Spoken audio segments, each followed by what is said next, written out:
Checking a few settings and we will get started. Whew. Okay, trying something a little different. We'll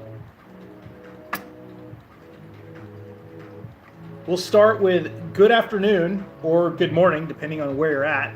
This is Rob Garcia, the Warrior Strategist, coming at you from lovely San Diego. And I'm doing a 3-camera setup, but I moved the arrangement around. So broadcasting to Facebook, my Facebook business page, and YouTube all at the same time. Eventually, I want so many cameras that it looks like a CNN newsroom. That is my goal. Hopefully you guys are doing incredible today. It's Friday, and I wanted to teach you guys something really interesting, especially if you have a podcast. And actually, a lot of this will pan over to any type of media broadcast. Could be your Facebook Lives, it could be your YouTube channel, it could be magazines if you're like me, like to write, you have a podcast, an interview show, whatever. What this is going to do is show you some common early stage mistakes that podcasters make, because it's always the same thing. And so it's time that I schooled everybody and helped them out a little bit, because for God's sakes, you do not want to have low numbers 5 years in. Just saying. All right. So before we get started, let's give a shout out to the sponsors that help keep the lights on, help me be able to buy Iron Man comic books. So, we will start Master Blaster Coffee. EOD created, veteran owned. Master Blaster Coffee, blast into success. One of my favorite sponsors I've ever gotten because it naturally fits in with my decadent lifestyle. Today I started my day at 02:45. You heard that right. And the first thing I do is brew a mini pot of Master Blaster Coffee. I toss some cinnamon in and a stevia, and we are good to go. You can get yours at masterblastercoffee.us. All right. So what we're going to jump into today is the mistakes that podcasters make early stage. And here is what I see time after time after time again. People get enthused about it. They get excited about the idea of being a podcaster and having a podcast brand and the actual process. And they learn how to be amazing at creation and terrible at distribution. Okay? And it's all right. I'm the same way because I have a magazine and there are a lot of parallels. I know a lot of you guys are like, Rob, you don't have a podcast. Why are you giving advice to podcasters? Because I have a media platform and many of the strategies are parallel, okay? You need to create content, you need to have distribution, and you need to build an audience, and you need to have paid sponsors. All four of those things run parallel to both fields. So, the first thing you need to start thinking of is not the actual guest list or the intro music or, what the production value is going to be or even the equipment. The first thing you need to think of is the distro plan. How are you going to get people to see it? If you're releasing a podcast every week and it's got 5 views on YouTube, you're wasting your time on a very dead-end hobby, okay? Someone needs to tell you. And I wish someone had shaken me by the shoulders and said, God damn it, Rob, in the first year of your magazine, focus on building the audience. Because that is where you get profitability. That is where you get shares and views and likes and all that shit, okay? Build the audience. Because 90% of the podcasters that I work with, they come to me and they're like, dude, I don't know what's going on. I can't get any traction. I don't have any growth. I'm turning out this amazing product. And I watch some of these episodes and they're incredible. If you talk to Rob Williams, his production value is huge. His videos look incredible, super professional. If you look at let's see, I'm trying to think. My own company I work for, IQ Media, right? We turn out professional, we have a professional studio. We turn out these incredible interviews. We've got custom graphics, all this different stuff. Cam and Otis McGregor, incredible show. The Cam and Otis show, I was a feature on there, and they're great guys. Otis is a Green Beret, veteran that runs the thing with his son. All these shows are unbelievable, but a distribution plan would help all of them grow, to be honest. And so today, I'm going to teach you guys some tips to create your distribution plan. So sometime around maybe 4 a.m., after I'd already been awakened for a few hours and just spacing out in the thrall of a caffeine frenzy, I grabbed the YouTube video that was put out by IQ Media, okay? Marina Teal, Unbroken with Marina Teal. And I just grabbed a random video from somebody I didn't know. We have several podcasts under our umbrella. We help people to build podcasts. We help with distro plans, all that good stuff. Marina's video had a couple of views. It was a great video about the Grammys, right? But it wasn't optimized. So this is what I did, and I didn't tell my boss Brett Davis about this, and I didn't tell Marina about it either. So we'll just see what happens. I was like doing that shit, and then who knows? I'll either be a hero at the end of the day, or I'll be fired. Who knows? All right. So the first thing I did, I created a custom graphic for the episode. Marina did something really smart because she did an episode about a current event that is highly sought after online, the Grammys, right? And so I made a custom graphic because Marina was just talking about how the Grammys have denigrated over the years, and it used to be like super classy with Frank Sinatra and Aretha Franklin, all these great legends that had talent, and now it's just auto-tune and twerking, and then these really weird political woke speeches that are just garbage and piss everybody off, right? And Marina made some really good points. I really enjoyed actually watching the show, and so what I did is I made the custom graphic. And then I created 3 hashtags for it, and I hashtagged like Grammys and like Sam, somebody who was like one of the performers, and he was accused of being satanic because his stuff was like super dark or something. And then let's see, awards. So Sam, awards, Grammys, and then I took the graphic. I wrote a Newsbreak article that is pending right now, and I optimized it. And I put Marissa's video right in the middle of the article, and then I put a bunch of hashtags at the top of the article. When it gets approved, Marissa's going to have a wave of traffic watching the show, okay? The article that I wrote for Newsbreak broke every visibility record that I have. It's now been featured online over 200,000 times. And it's got something like 35,000 views in less than 7 days. Yeah.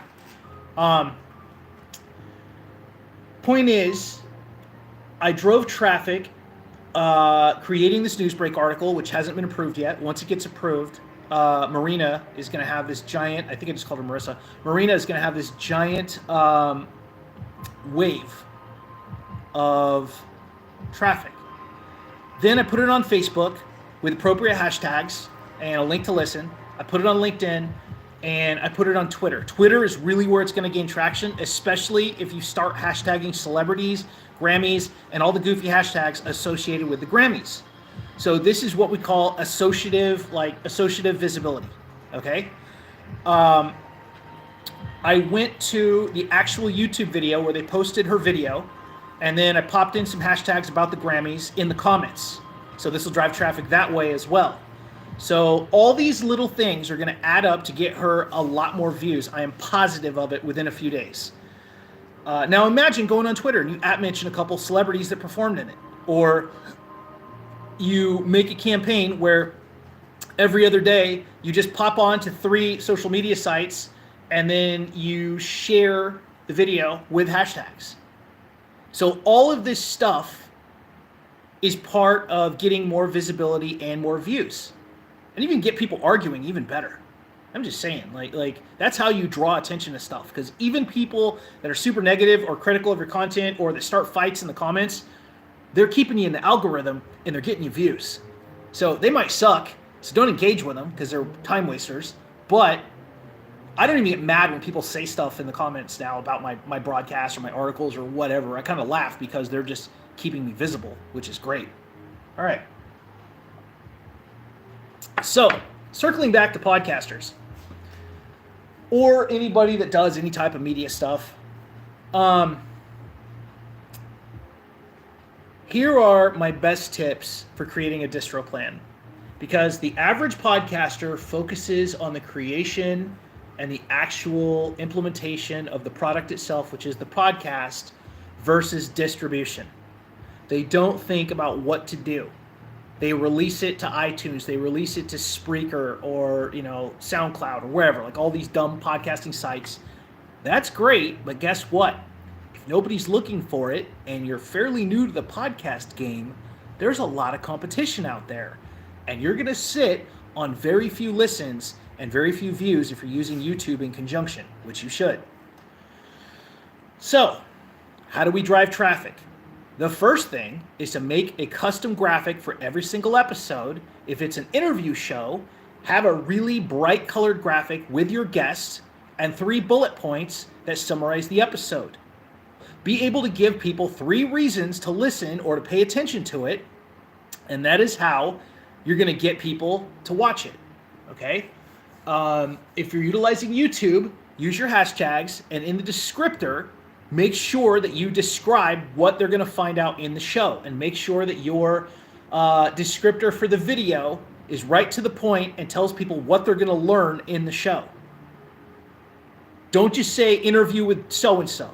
That sucks, and that's not going to get you very much. But if you say, how to get your business on TV in under a month with Dr. Rob Garcia, much better. And then you hashtag visibility, hashtag TV, hashtag celebrity, all this stuff. So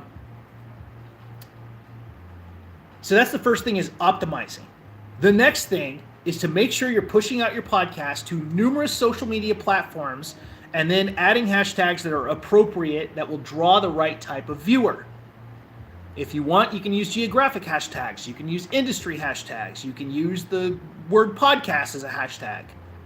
But the point is, hashtags drive content and traffic, okay? So they'll put your content in front of your traffic comes to your content, it merges together like Voltron, and now people are happy and excited in consuming your content.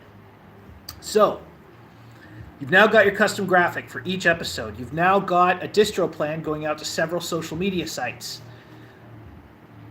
I would suggest LinkedIn, Facebook, Instagram, Pinterest, Twitter, and then your email list. You are growing an email list for your podcast, right? With a newsletter going out every week, right? If not, you should, okay? Make sure that you're not overdoing it and you're alternating when you're distributing it.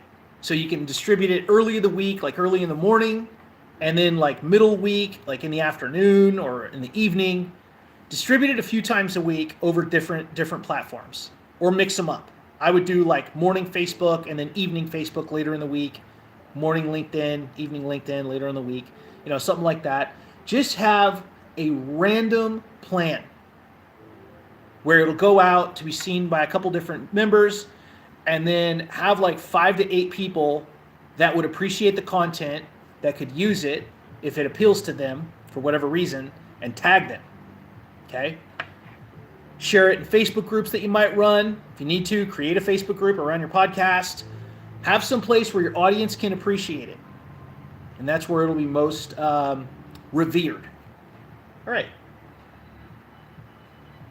So in summary, your distro plan is not enough. Popping your podcast out to iTunes and Spreaker and these podcast hosting sites is not enough. You absolutely need to have a secondary plan where you're manually popping it out to different social media platforms. You're tagging influencers, you're asking people to share, you're tagging your friends on social media platforms, all this different stuff. You're using hashtags appropriately, you're sending it out to your email list. The point is, you can get a lot of views. And also, here's another thing real quick, while it popped into my head. If you're not getting a lot of listens or a lot of views, your content might be really freaking boring, okay? So if you're putting out content with boring guests that are not dynamic and they're not fun and they're not interesting to listen to, or you're not promoting them correctly, okay, you're going to suffer as far as visibility goes.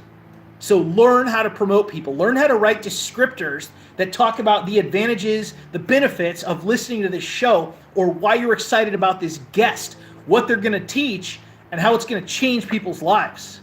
This stuff's very important, okay? People come to me because I hype them up and I talk about the most exciting parts of their business. So when I work with a Ted Fox, I have genuine enthusiasm because cars are cool. When I work with Brandy Rector over at Skyhunter Outfitters, I'm genuinely excited because she takes people in a helicopter and shoots wild hogs. That's about the most fun thing I can think of, okay? I get excited working with Tony Brooks because he was an Army Ranger that went out to go rescue Marcus Luttrell and he went and fought Fallujah. He's a legit badass and a great client. So you see, I exemplify the fun parts of these people's lives and I tell their story. And that's why I feel like I get good traction for my clients. And I make sure that I highlight the best parts of them, the most interesting parts of them. You don't need to like tell every aspect of their life. Just tell the stuff that's interesting and use questions in interviews that will draw out unique information that hasn't been heard before or a unique slant on something. Create better content is what I'm saying. All right. So in summary, create better content, customized graphic, updated distro plan, and then for God's sakes, when your podcast starts, get some sponsors, get some people lined up, get a Patreon for exclusive episodes, and don't fall into the podcast trap of, oh, I'll get some sponsors when I have 10,000 downloads or listens, or I don't have the numbers for it, or nobody will buy from me. That's all excuses and bullshit. I have 4 paid sponsors. I'm not at the influencer level. They're all very happy with what I do. Why? Because I know how to drive traffic to them. I know how to create sales, and I know how to shout out their products like I do with Mike at Mike's Damascus Knives, LLC. Boom. Who made me this marvel of engineering and blade smithing.